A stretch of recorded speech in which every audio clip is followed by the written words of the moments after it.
Hi, Dr. Yusuf. Hi, how are you? Good. How are you? Nice to see you. Nice meeting you. Thank you. Nice meeting you too. Thank you so much for your time. Fida, hi. Welcome. Hi. Hello, Fida. Hello, everybody. Hello. Hello. I think Dr. Mohammed is here as well. Dr. Mohammed, hello. Hello, good afternoon. Hello.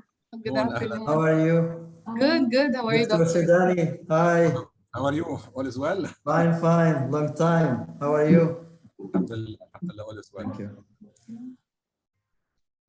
Good afternoon, everybody. Good afternoon.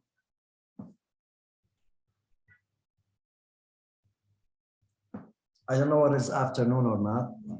It's afternoon here.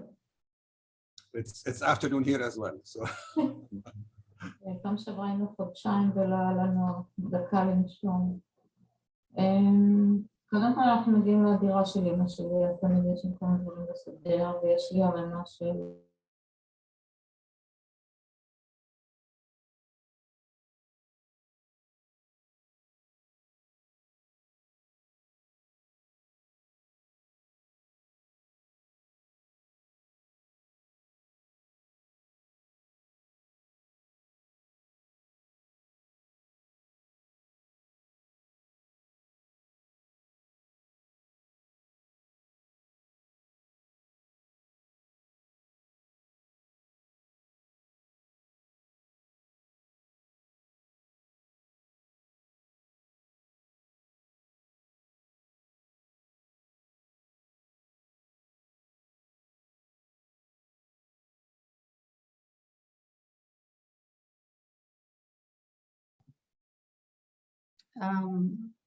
So I think it's 4, but we can wait maybe for another 2 minutes until maybe more people would join. I think we're expecting about 66 people to come.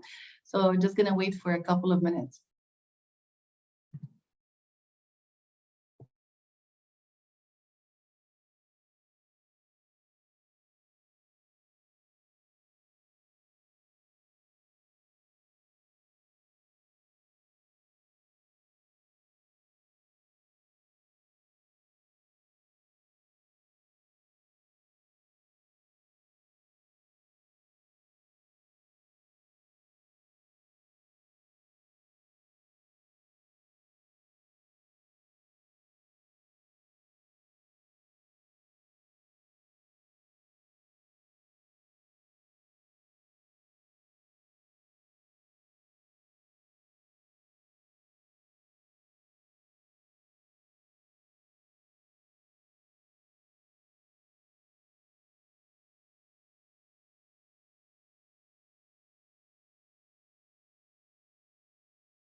All right, so I think we're about 4 to 5 minutes past the time, so I'm gonna start.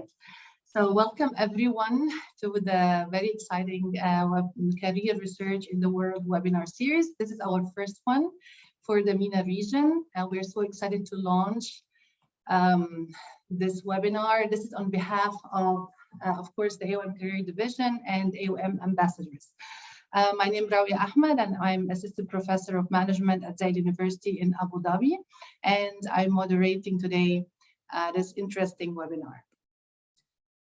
So just a couple of things before we start.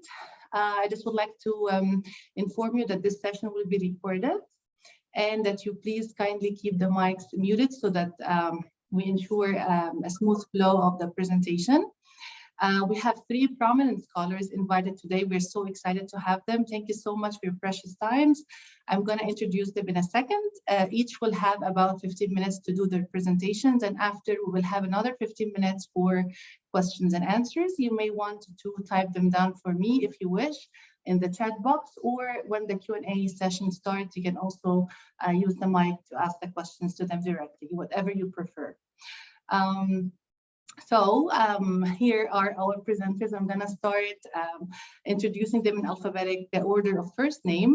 So we have our first presenter and prominent scholar, of course, Dr. Fida Afiouni, Associate Professor of HRM and Associate Provost at the American University in Beirut. And we have as well Dr. Mohamed Al Waqfi, Associate Professor of HRM and the Department Chair of the Leadership and Organizational Behavior Department at United Arab Emirates University in Al Ain, UAE. And we have Dr. Yusuf Sidani, Dean and Professor of Leadership and Business Ethics at the American University in Beirut. So welcome for doctors. And thank you so much for your precious time. We're so excited to have you here, and we can't wait to let you start. So, Dr. Fida, please go ahead. I'm going to stop my share, and you can share your screen if you wish. Thank you, Rawia.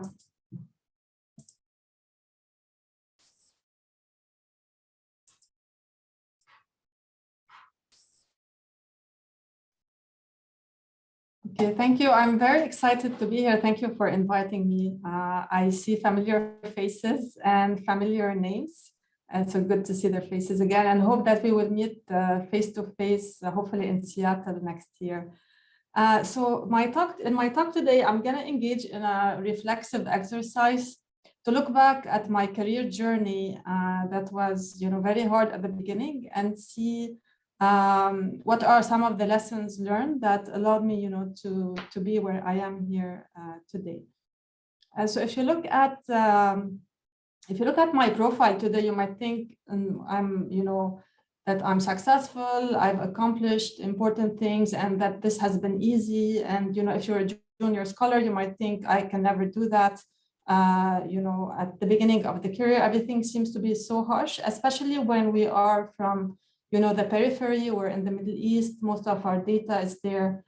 So it's very hard to publish. I've received over, 15 rejections, very harsh at the beginning of my career.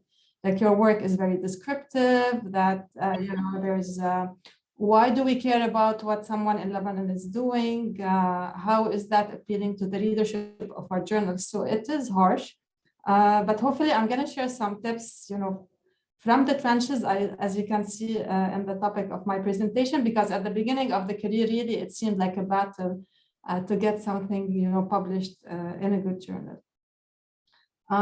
So how did I get here? So I'm going to focus my presentation for the sake of time on 5 points, reflecting back at my career and, some important milestones. So I was able to put together these 5 tips, and I'm going to expand on them one-on-one. So as you know, my research mostly is at the intersection of HR, gender, and careers. At the beginning, I was doing, strategic HR and intellectual capital and stuff, but then I started, struggling at some point in my career. I was a mother of 2 kids that were under 5. We are in an American university that follows very, strict promotion criteria. As the publish or perish, you have a window of 6 and 7 years. So balancing teaching, service, and research, and having 2 kids at home, was hard. And at that time, I thought, I was the problem. Maybe I'm not smart enough, or I don't work hard enough, or, I cannot have it all. But then I started talking to some colleagues and realized that the struggles were shared. And then, having students, sometimes they come to my office crying that they were, at a job interview, and they asked them questions that were inappropriate, and they didn't feel that they had, equal opportunity. So it really started personal. And after talking to colleagues, and we started reading articles around the topic and informing ourselves. So I never had a training in gender. So I'm by training in human resource management, but I, from a personal interest, got interested in women's careers in the region, and I started, doing a lot of readings there. And as you read, it became clear that the problem was not me, but the problem is in the patriarchal system. So you see in the region, there's a huge gap. If we don't do anything, we need 157 years to bridge the gap, as opposed to 60 years in, the rest of the world, in Europe or the States. Women only contribute 18% of the GDP in the MENA, and the labor force participation in Lebanon really and the region is below par. So to go back to my point, start personal and then figure out why it matters to the academic community. So, this is a little bit how I got to work on what I'm working on. And these, after reading, you can tell that this is something relevant also to many others in the community. The second point that was also important is building trusting relationships. So identify people you work well with. I started going to AOM, and really AOM has a special place in my heart because I met a lot of people there that were very, very supportive. I've had gurus in the field offering me to read my work, give me some friendly review, which was very, very helpful. I remember one PDW session at the Careers in the Rough at AOM at the beginning of my career. One session with a senior, colleague saved me a lot of pain and allowed me to turn a paper that, was supposed to be desk rejected into a couple of publications. So it's very important to build these relationships. Protecting research time. You have research, you have teaching, and many of us tend to say yes to everything. So really protecting time is important. It's not really about the quantity of hours you work, but the quality of time that you save. And I think now is the bulk of my presentation. This is what I wanted to focus on, is how to make your research relevant to those within and outside of the Middle East in order to be published in a good journal.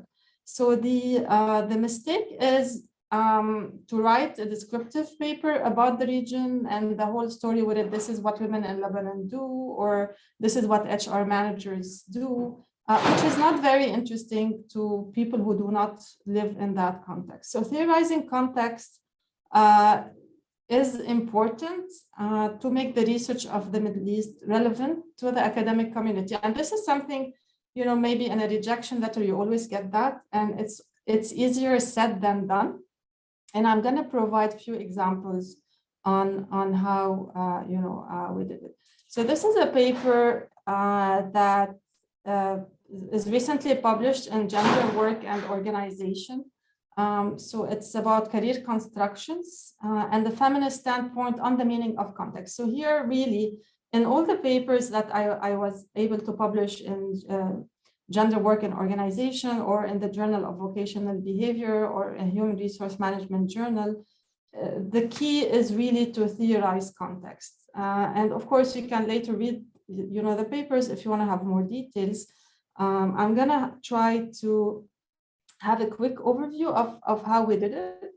And I know that Dr. Al Waqfi is going to present next a paper on career construction. So here we looked at career construction theory, and we said, how would a career story look like if you look at career construction from a feminist standpoint? So it's not only about my story and the accomplishment I did for myself and the personal experiences, but it's also, anchored in the context and will be shaped by the historical context in which I am. Is going to be about my personal experience, but also about the greater collective in which I am embedded.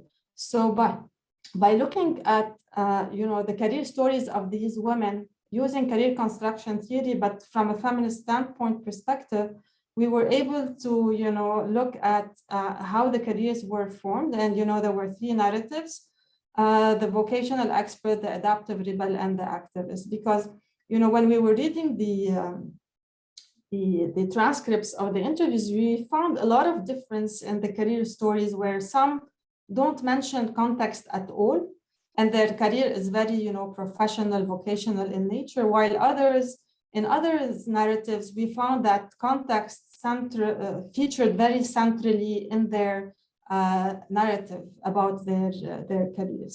And so we were able to identify, kind of three groups of women. And the difference lies in how they situate themselves, how situated they are from a feminist standpoint theory, and how aware they are of the context and how context shapes their narrative. And we were so intrigued by that then we zoomed on the latter, the ones that are activists, and we just focused on those. And then we wrote, this is really one perhaps of my favorite articles, because it's a story of hope, it's positive. So here it's about how, the hardships that were experienced in the context shape the career calling of these women. And those are the women that we see here at the, that are extremely situated based on this model in the previous paper. So this extremely situated model, we look at the context because it was very oppressive.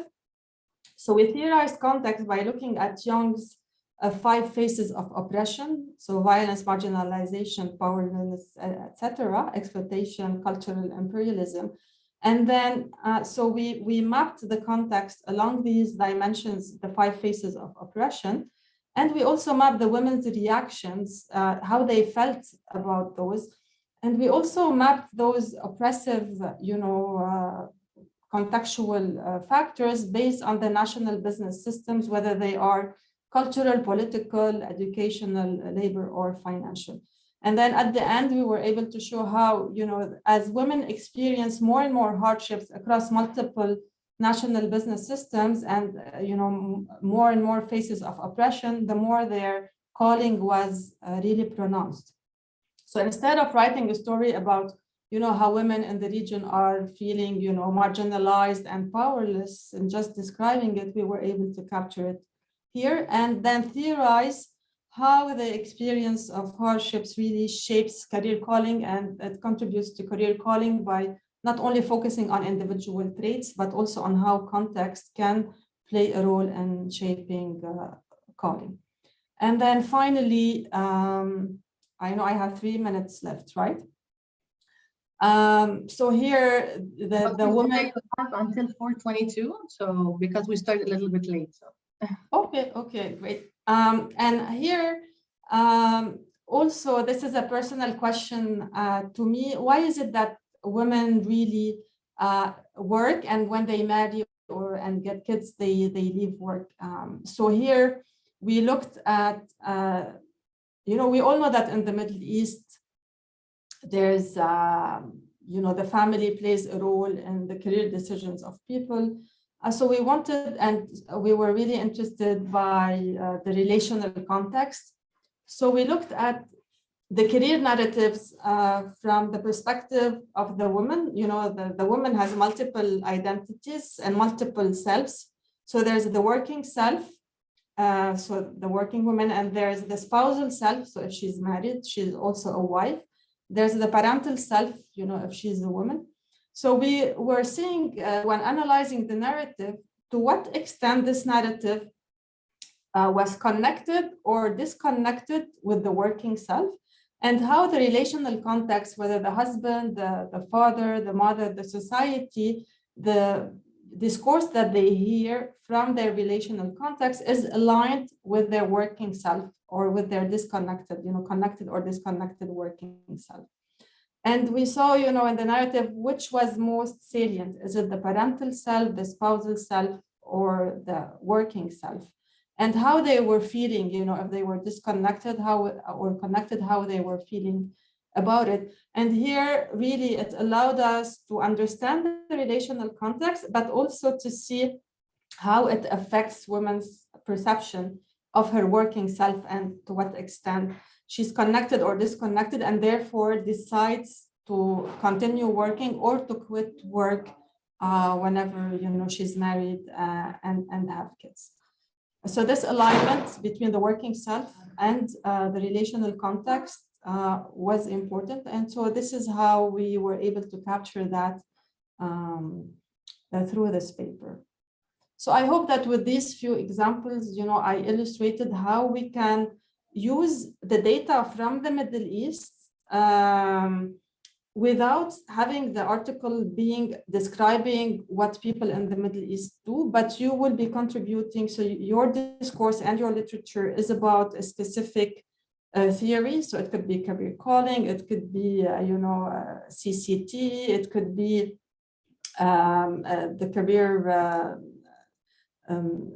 career stories, etc.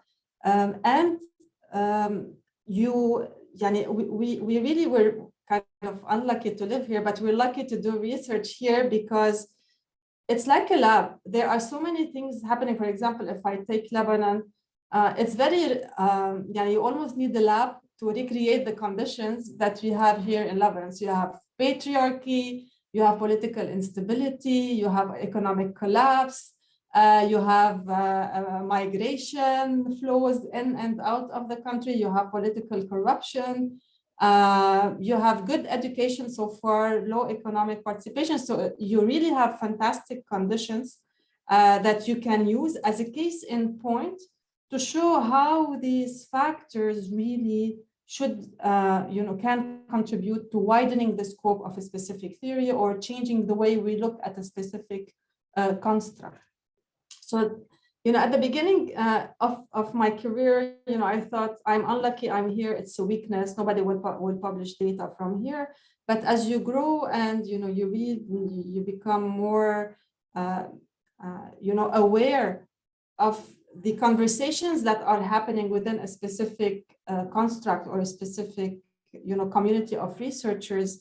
And, you're listening to them and you're seeing, but nobody's talking about context and how would this construct, look differently if, we take context into consideration. And this is how not only your work becomes interesting, but it's really becomes impactful because somehow it is changing the way people think about the construct and widening the scope of a construct. And finally, my fifth point is expand your network to the region and beyond. So for example, I do work in Lebanon. Then, it's important to expand the work to the region and beyond. So here, for example, my research, my colleague Charlotte Karam and myself, we mostly struggle together and work together. And working together and publishing and knowing more about women's career stories, career success, career calling, struggles, quitting, really empowered us and kind of liberated us from the many feelings of guilt and of problems that we found in the narratives of our women. So it was liberating as well. But then we decided, the more you learn, the more you realize the size of the problem. So we created the Center for Inclusive Business and Leadership now that has partners in multiple countries, and we collect data in 11 countries in the region. And we work on, capacity building, change mobilization, but mostly inclusive HR systems to create, behavioral change, perceptual change, and systemic change in the region. And finally, going beyond the region, for me, serving at the career divisions executive committee. I was secretary for 3 years. Volunteering to be a mentor, to be in the ambassadors program is important. I'm part of the 5C network embedded in multiple countries, and we just had a paper out in HRMJ. And leading special issues and playing editorial roles is important, because then you become also a portal to others. You can guide other junior scholars who are struggling through your editorial work by providing developmental feedback and by, kind of suggesting some readings that can also open the gate for other scholars who are struggling to enter into, the publication work. And that's it for me. Thank you so much, Dr. Fida. Amazing presentation. Wonderful, fantastic. Thank you so much for sharing those very important thoughts with us. And I'm taking notes of the questions. And next is Dr. Mohamed Al Waqfi. Welcome, Dr. Mohamed. So please, I can share the screen from my side if you wish with your presentation.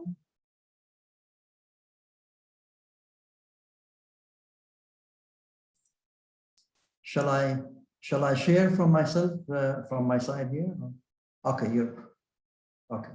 Whatever you feel more comfortable with, Dr. Mohamed. Do you want me to share it? Or? I'll try to do it from my side here. Okay, sure. Share.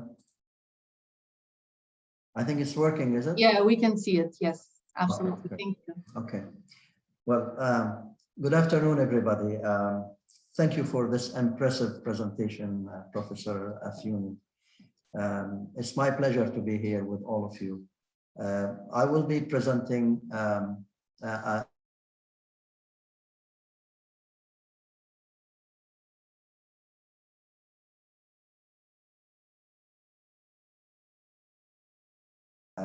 that is a title that I fit with this webinar theme.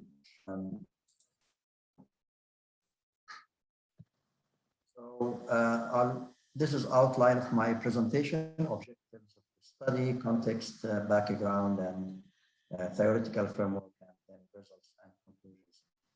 I love the idea of course, using context to test theory or to contribute to theory, which is really a fantastic idea. And I hope that we hopefully manage to do this in this study. It's an empirical study, but also we use the career construction theory to examine job search intentions and outcomes for young people in the UAE context.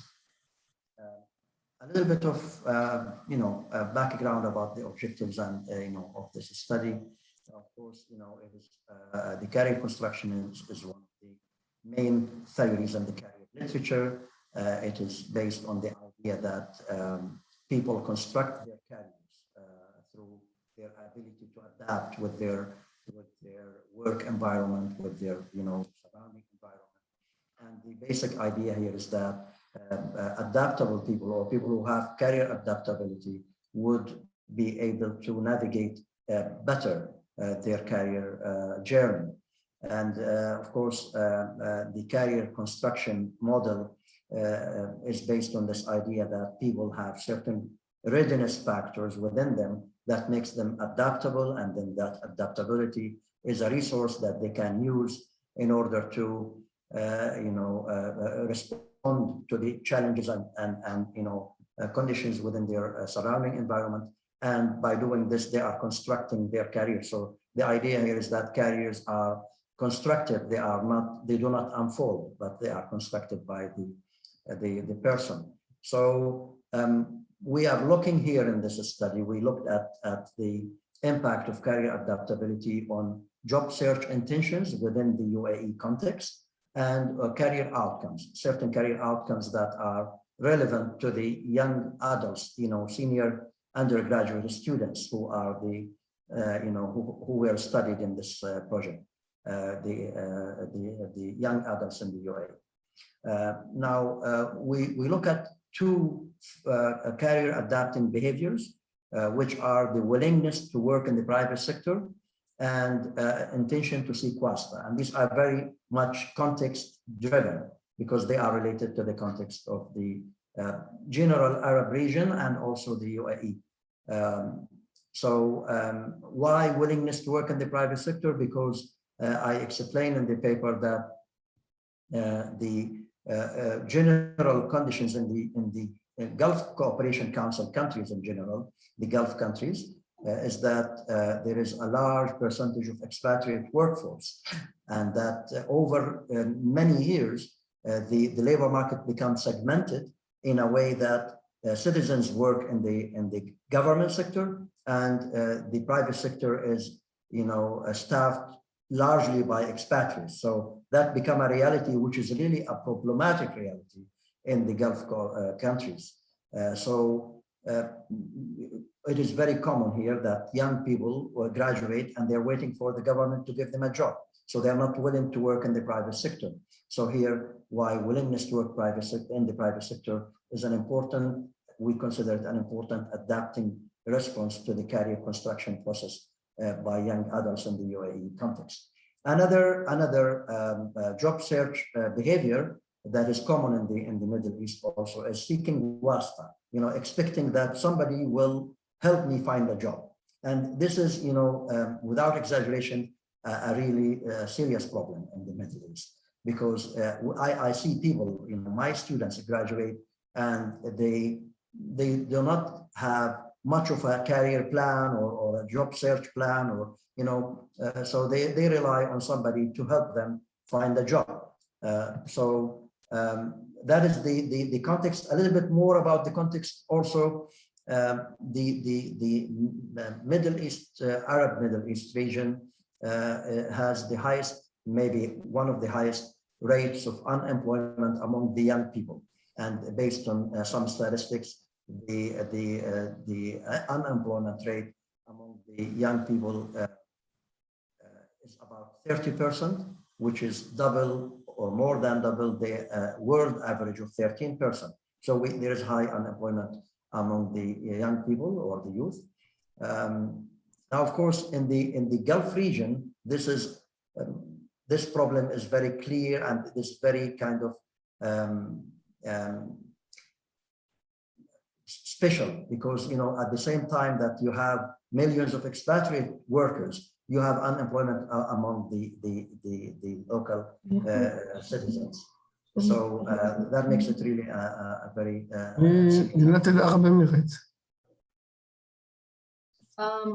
if I can please request to mute the mics, because I think some of our guests have their mics on. Thank you so much. Thank you.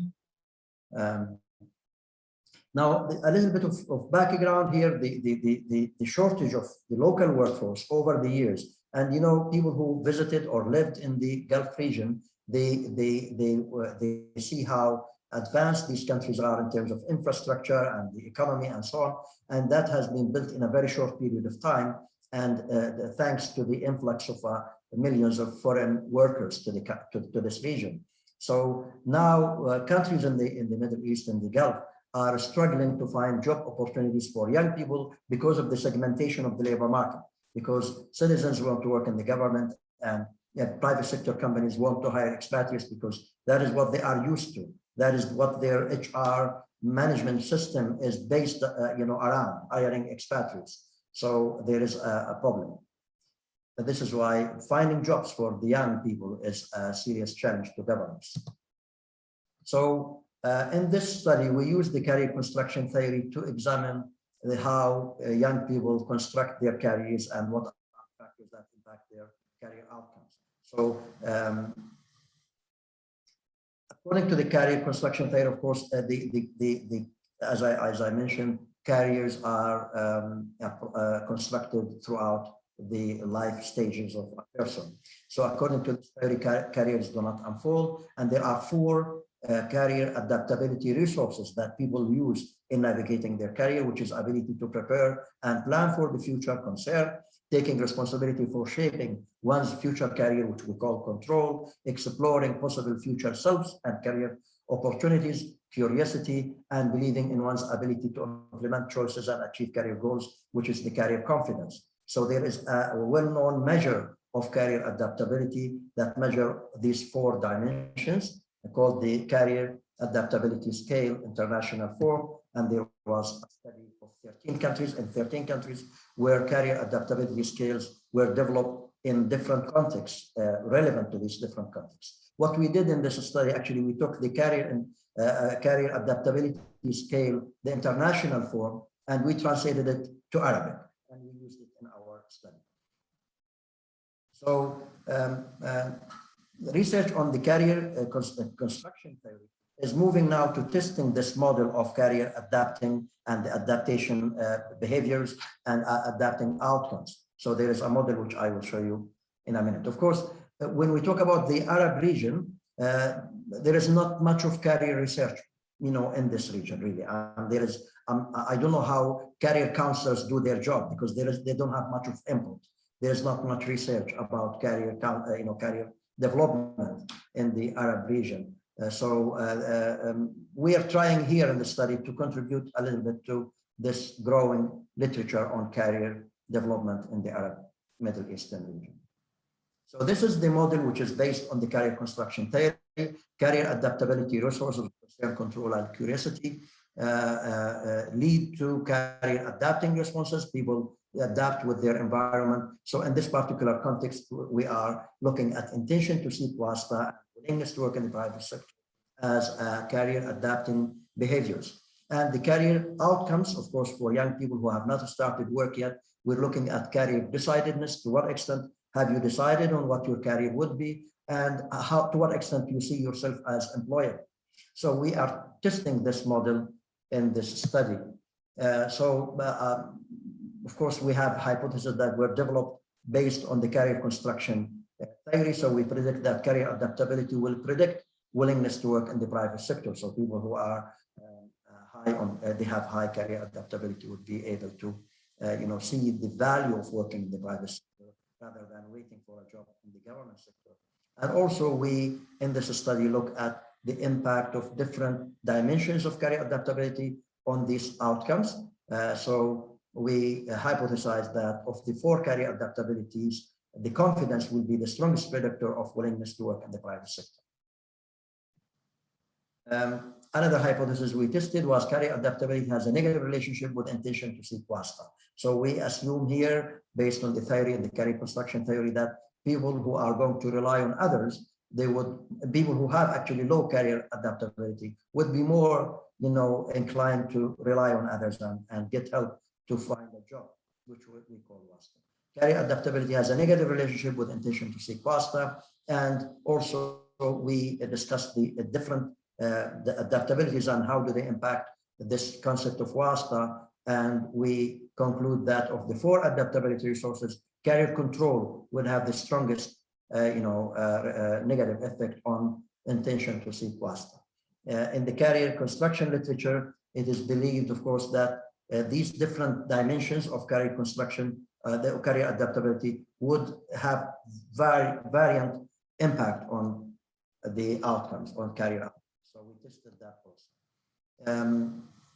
Another hypothesis, we have career adaptability positively predict career decidedness. And there is some literature to support that. And there is, of course, theoretical argument to support the idea that people with higher career adaptability would be more able to decide on their future career. And also we hypothesize that of the career adaptability resources, career concern and career control would be the strongest predictors of career decidedness. We also have a hypothesis related to career adaptability and perceived employability. And perceived employability here is related to the concept of future self, or being able to see yourself in the future. And people who have the career adaptability would be able to see, themselves, be able to have the self-regulation and ability to predict or to form an idea about what they want to be in the future. So they would be able to see their perceived employability. They would be able to figure their employability. And also we argue that concern and curiosity will be the strongest predictors among the 4 career adaptability resources of perceived employability. We have also a few other hypotheses in this study. Intention to seek wasta is negatively related to career decidedness and perceived employability. And the intention to seek wasta will partially mediate and diminish the positive relationship between career adaptability and each of career decidedness and perceived employability.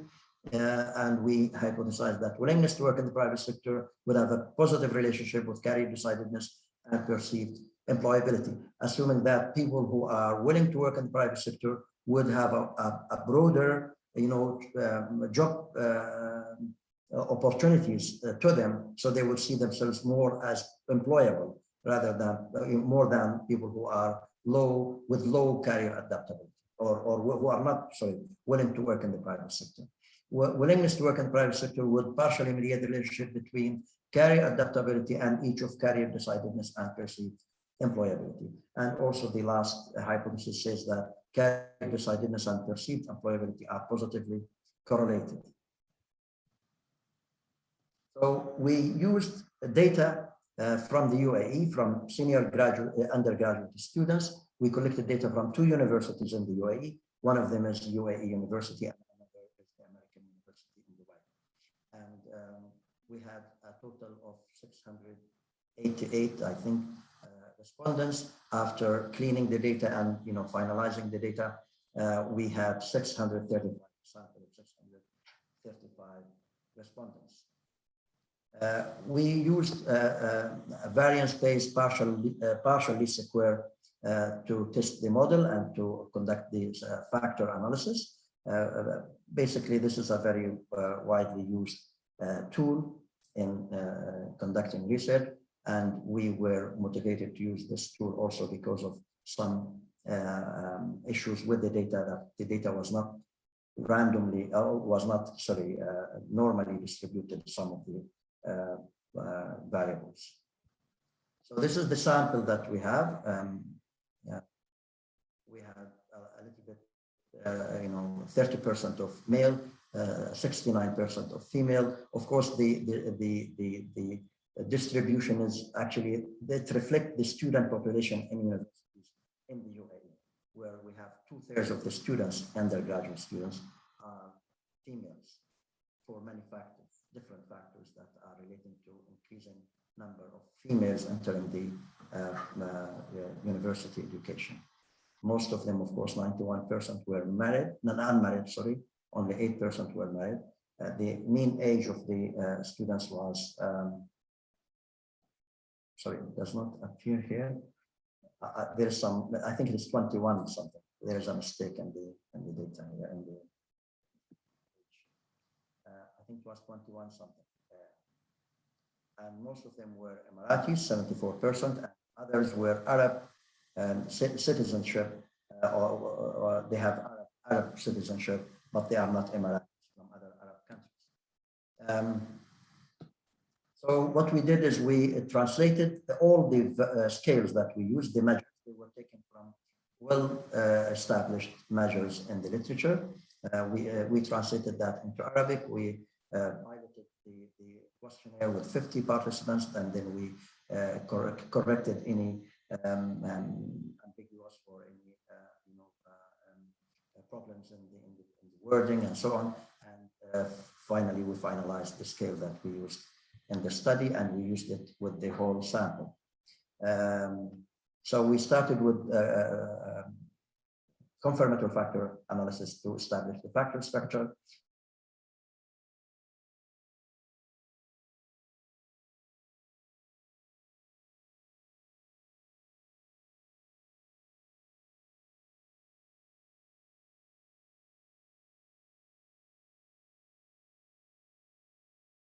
The Arabic translation of the scale, that is, was reliable and comparable to the reliability figures for the international career adaptability scale international form.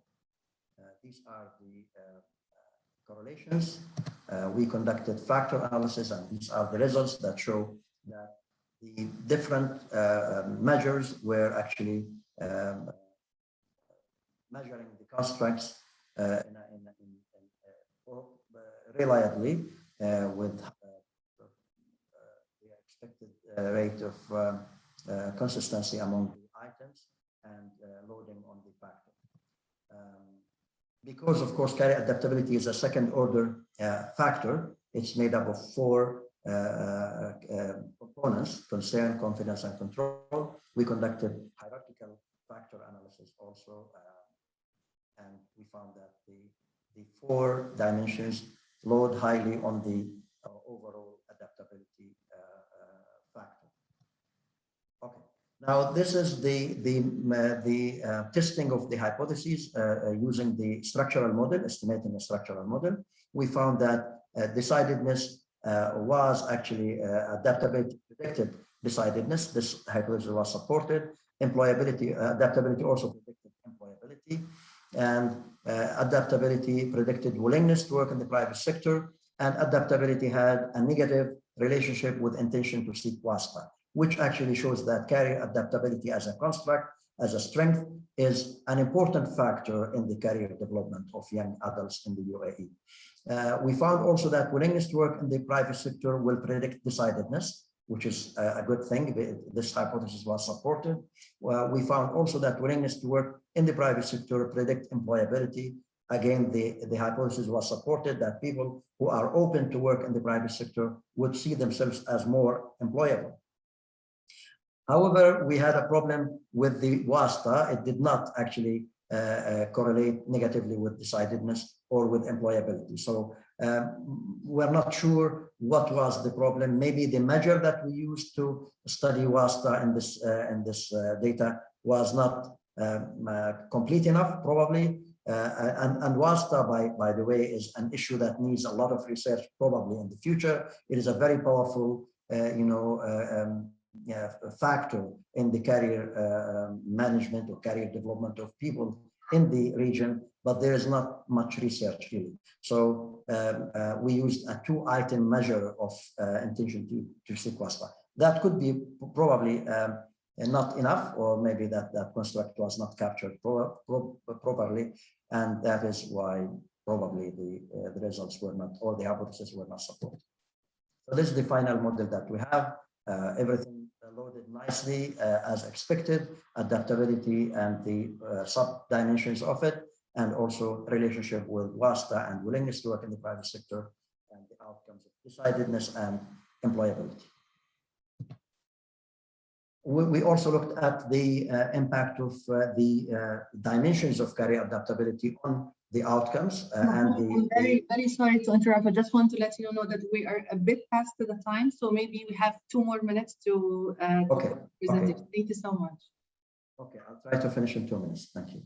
So we found also our hypotheses regarding the sub-dimensions of adaptability were supported by the data that we have.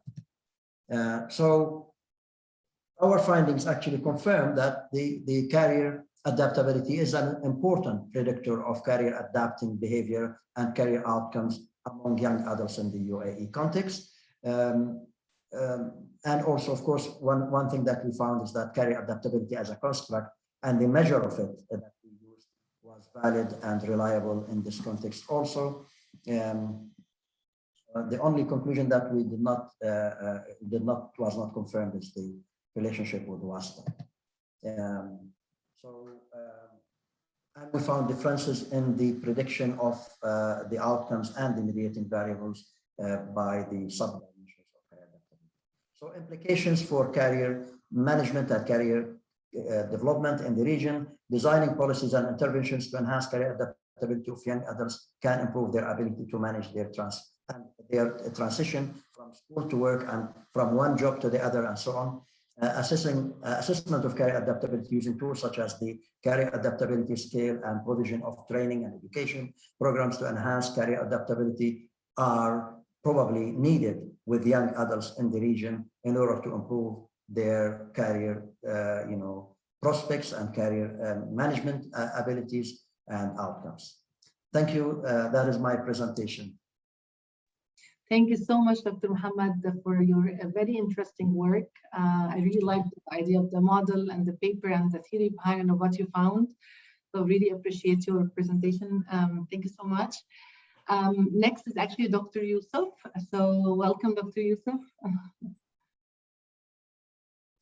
You are muted, Dr. Yusuf. Maybe you want to, yeah.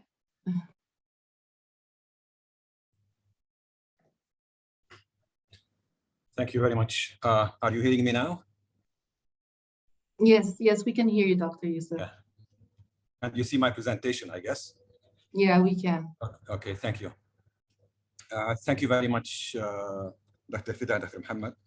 And thank you very much for the opportunity. I know we don't have much time, but I only have 3 slides, so that will be relatively faster. I want to talk to you about an article that we published pertaining to talent management in the GCC. GCC is the Gulf Cooperation Council. And I look at this article as an example of what we went through and how we were able to get this into publication. And I think I will connect very well with Fida's presentation to a certain extent. Now, this article was published in the Journal of World Business under the title Institutional and Corporate Drivers of Global Talent Management, Evidence from the Arab Gulf Region. And looking at the chat, we have some questions to which Fida alluded to, pertains to the extent to which journals are interested in publishing work that is very much in context. And there is lots of evidence that this is the case. It's not easy. In some disciplines, I would argue it is harder than in others. My colleagues in finance, for example, find it harder. I'm not in finance, I'm obviously in leadership and ethics. But I have to acknowledge that sometimes publishing in context data and evidence in some business disciplines is harder than others. So some of our colleagues who, for example, want to publish based on regional data, regional financial data, for example, this is not interesting to many journals. But we are fortunate enough to be in a domain, in the general domain of management, whether you talk about HR or in careers or in leadership, where context matters, and these phenomena change from one context to the other. So an open-minded journal editor would really be interested in looking into how does a certain theory work or does not work in a specific context. And this applied to global talent management and how it applied or did not apply to this region. And what the paper in sum is I can talk about the paper in under 4 themes. First, this is a qualitative study, so it's not quantitative, and some might claim that some journal editors do not really prefer qualitative approaches. This has changed over the years, and I know some journal editors who till now are not very much interested in qualitative work, but there are quite a few who are interested in work that is qualitative. And this was a qualitative work, 48 interviews. They came from different types of organizations in the GCC, in different countries in the Arab Gulf region. And what we did, we borrowed from institutional literature to try to understand how does global talent management work in the GCC. And as in qualitative work, some themes emerged, different themes emerged. One of which is which I think Dr. Mohammed referred to, perhaps in the theoretical grounding of his presentation, when he talked about the local perhaps versus expatriate workforce. And in global talent management, usually these differences perhaps are not very well accounted with, because the specific case of the Gulf cooperation context, it's rare to find a country where you have a higher expatriate population, a higher working expatriate population than the local population, such as what you find in UAE or Qatar. So the working group, the local working group, they are way outnumbered by expatriates, and this is not a phenomena that is found in many parts of the world. So this is at the start, this is a very interesting thing to try to uncover. What does it mean for global talent management when you are working in a context where 80% or 90% of the working population are outsiders? And what does it mean for growing local talent? What does it mean in terms of a regulatory context? Localization, Emiratization, Saudization, Omanization, and all of that, and which is kind of the way it operates is very peculiar to this context.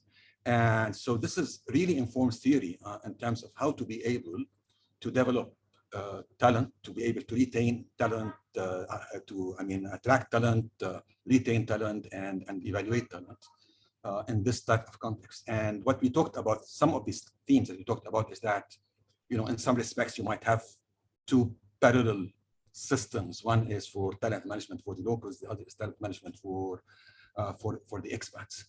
And so lots of room to discuss things that are not really captured by the standard global talent management theories and observations from different parts of the world. So this is a type of theory, if you want, where context really matters. And that was, and still continues to be interesting to many journal editors and many reviewers of journals. We also talked about how are talent management strategies employed by different companies, how are they positioned vis-a-vis other talent management approaches at the global scale. We also talked about marginalized populations. For example, we talked about what does it mean to develop female talent in this context. What does it mean in this cultural milieu of relationships? And again, this is a thing that is not very much repeated elsewhere in the world. And we ended up by talking about challenges to talent management in general. The Journal of World Business, as you know, appreciates and actually requires managerial relevance and more than what other journals would do, many other journals would do. So this is very important. And this kind of the topic facilitated us going into what does all of this mean for managers who manage in this part of the world. So this is just an example of a paper that made it using qualitative data, using interviews only, on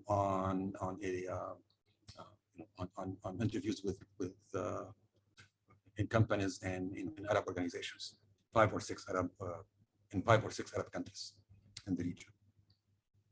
Now this leads me to 6 points that I want to explore with you here. And the first one is, I look at these as tensions, if you want, tensions between different things. So first is, and I think there is some sort of learning points here, if you want. First is working outside the boundaries of your specialization. I come from leadership and business ethics discipline, and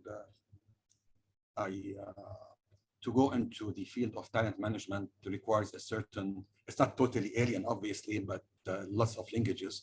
But I had to go into a different arena, which was interesting. So I think the tension here is working in your area of comfort versus going into a different sort of discipline. And this is a type of decision that one has to make as you explore what you want to achieve within this paper. So we were able to find lots of alignment between what does it mean for a leader, because the talent manager, if you want, he or she is a leader after all. And what does it mean from an ethical perspective, from an ethics perspective? So we were able to bring in different disciplines and to argue that, we are not really departing from our own specialization and going into another discipline. And the second point, the second tension is the extent to which you want to work within a specific context versus working, on a topic that is more, that has more of a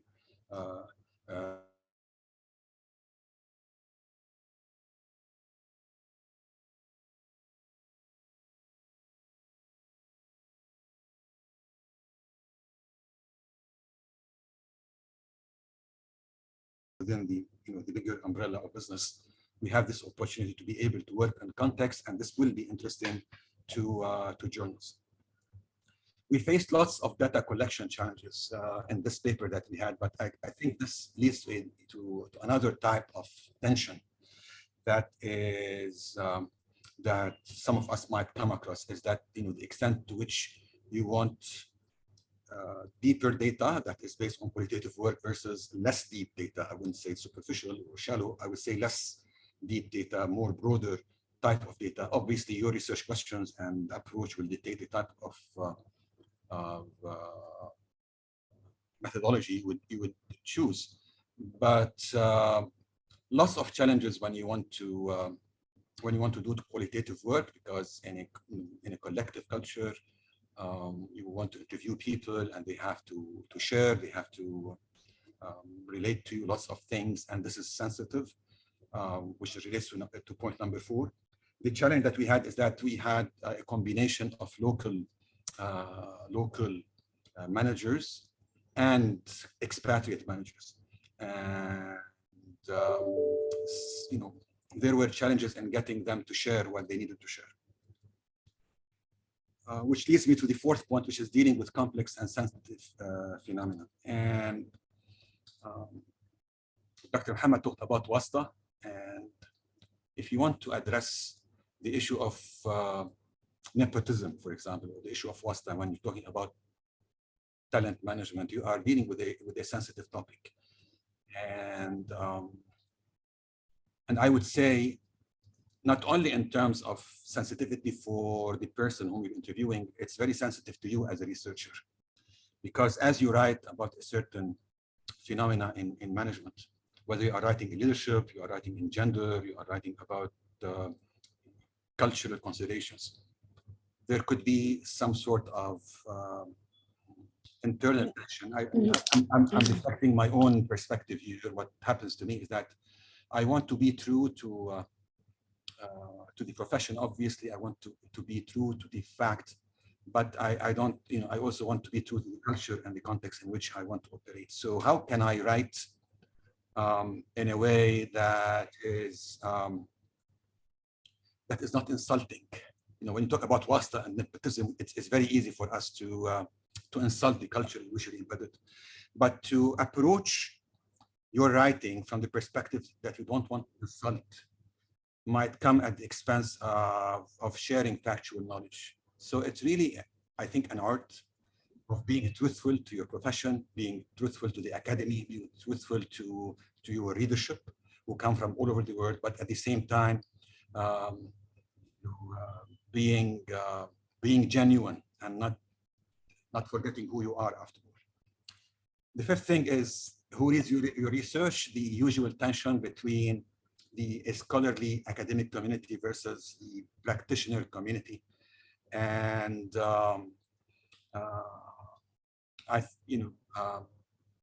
we were fortunate in this article is that the journal required us to address, in addition to the scholarly community, to address the practitioner community. But I think this applies to much of the research that we do in management, because our research, we are not trying to solve a mathematical problem, very abstract mathematical problem. We want to have some sort of an impact on the institutions in which we work, on the context.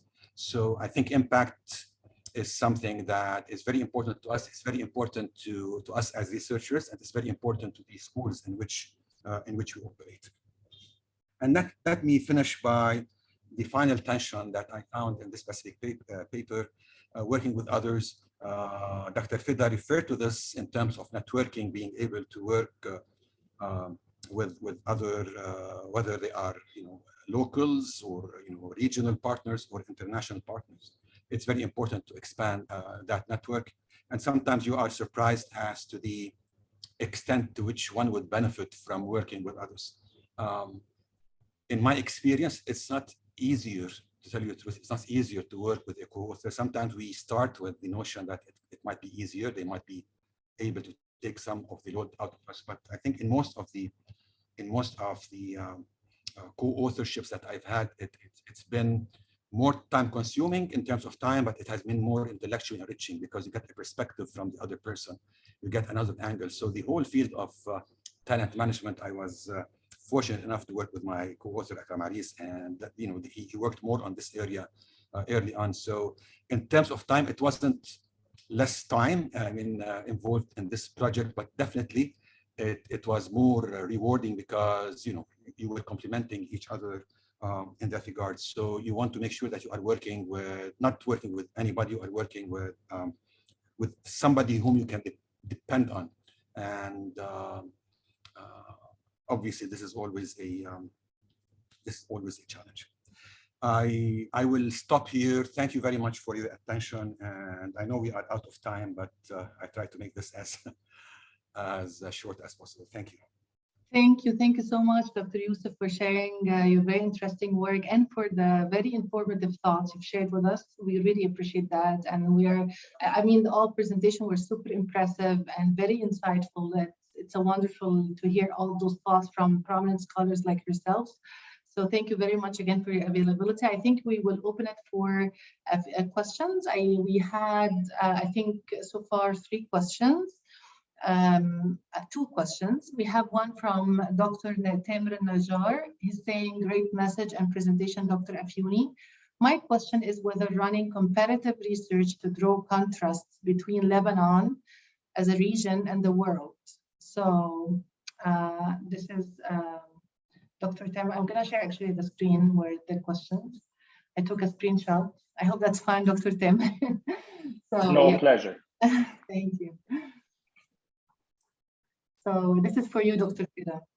Yes, thank you. Thank you, Tamer, for the question. I think the answer depends why you want to do it. It depends on how you're presenting your work. So if you said, for example, and somebody, I think I can also answer the other question at the same time because it's about replication. So if I say I'm doing this study on Lebanon because, although they looked at, kaleidoscope career model in the US, etc., nobody looked at it in Lebanon, so I'm going to do it in Lebanon. Or nobody compared Lebanon with the US, and I want to compare it. If you stop here, this will not be accepted for publication because you need to explain why you are doing it. Just the fact that a study was never done in this country is not a good enough reason to conduct the study. You need to provide a motivation. I think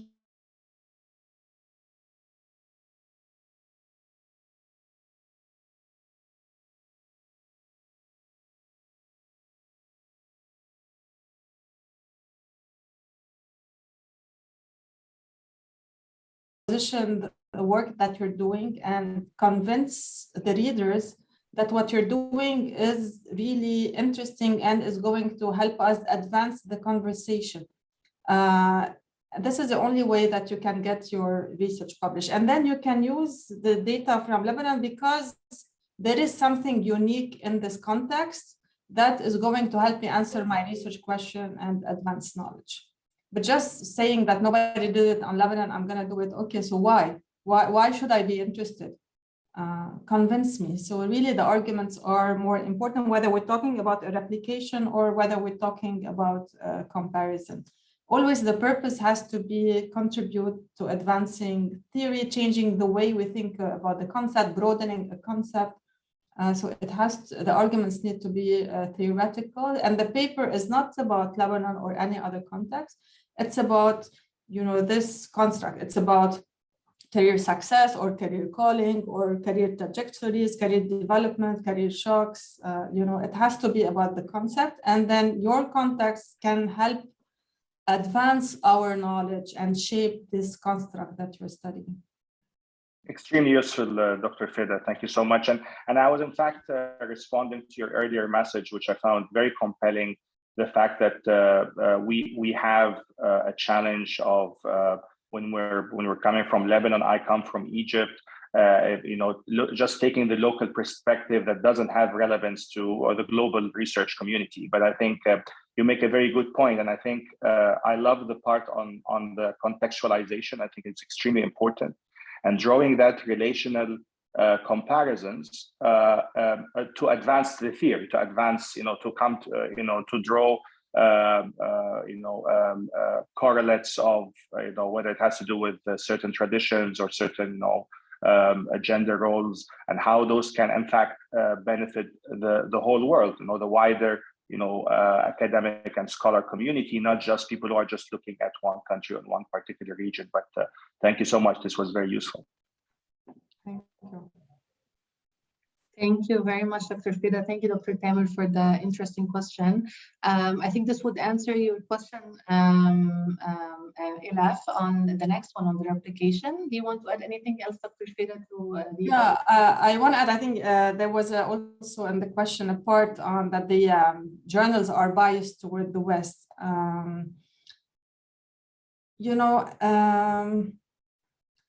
It's yes and no. I mean, definitely 15 years ago, the answer would be yes. And you feel that because, you're sending a paper saying Fida Afiouni, nobody has heard about her. You go to Google Scholar, there's nothing about her. And then American University of Beirut, Lebanon, automatically there's a preconceived idea that this is low quality research. Now, this is changing for many reasons. First, we have many scholars from the region that are now doing very good work. So this automatic association between, being from the Middle East and low quality research is decreasing, because we really have a group of stellar scholars doing great work globally from the Middle East region. Second, there is more talk, we have the SDGs and etc. And this has really affected academia. There is more talk in the Academy of Management and among journalists about diversity and inclusion. We see this at the UM. We try to, widen our memberships and make everybody feel welcomed and included. And, an example is, I'm from Lebanon. I was at the executive committee at the UM. It was a vote. So this tells you that something is changing. And also there's many top journalists, the editorial board and the editors-in-chief are people that also have a strategy of becoming more open, less exclusive, and more inclusive. And just, yesterday I was invited to be a section editor at the Journal of Business Ethics, which is something that would have never happened, let's say 10 years ago, with a certain editor that was very, North American centered. Everything is changing. And I think now is really a good time to be a scholar from the region. First, because you have a lot of mentors and scholars who are publishing from the region. You can read a lot of the publications, of Dr. Sidani, of Dr. Al Waqfi, many scholars that you see how they did it. And at the same time, there's more openness in top journals and in academic conferences and in the academic community in general towards becoming more inclusive and reflecting, voices from various parts of the world. Awesome. Thank you, Dr. Fida. Yeah, thank you so much, Dr. Fida. Do we have more questions that participants wish to address to the presenters? That's it? Okay, if that's it, I would like just to pay to just a note very quickly that we have another webinar coming up also on March 30th by, again, on behalf of career ambassadors in the Asia region in this time. So just wanted to make sure everyone is aware, and you will get the announcement soon. Before we leave, I would like to dearly thank Dr. Fida, Dr. Mohamed, and Dr. Yusuf for the amazing presentations. It was wonderful and very interesting, really webinar. I enjoyed it so much, every second of it. So thank you so much for your precious time. It has been a pleasure to see you all and to know about your very, very interesting and impressive work. So I really, really appreciate your presence. Thank you so much. Thank you so much. Thank you so much. Thank you, everyone. Okay, have a good, thank you. Bye-bye. Pleasure. Thank you. Bye-bye. Bye.